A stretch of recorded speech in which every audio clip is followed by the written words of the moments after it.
ile vituko alikuwa anafanya akiwa university, bado anafikiria yeye ako on tops na haelewi yeye ako bottoms, ako down tu sana. Na niseme hivi, James Orengo yeye ni wakili, na sisi tunataka kukuambia hivi, kama hauta change hiyo mwelekeo yako, we are going to deal with you as the women of this country and the young people in this country will deal with you, because the first obstacle which has actually hindered Raila even to ascend to power ni hizo njia zako za mkato, kwa sababu wewe unasoma katiba kama umevuta vitu vingine. Baba, waacha kukua misled na people who have misled you for over 20 years in this country.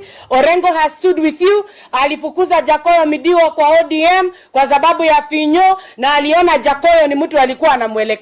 Tunataka sisi kukueleza hivi, vile una mislead baba, hatutakuruhusu ukuje kumislead the chama ya Jubilee. Na wewe hata si mtoto ya Jubilee. You are an alien and you are not an invited guest in Jubilee. Jubilee is intact. The president is governing this country. Na ulipewa tu nafasi kama ngamia, sasa umeingiza mwili yote. Please mind your own business. At your age, I know utaki biashara ya warembo kujibu wewe. Tafadhali wewe jipange, na ile shamba iko pale Kenya Defence Forces, kakada Kenya Defence Forces College. Sisi tunajua ule mtu alipapasa akailamba na akaweka title deed kwa law firm yake. If you continue that way, we'll tell Kenyans who you are na ile watoto ambao umetupa.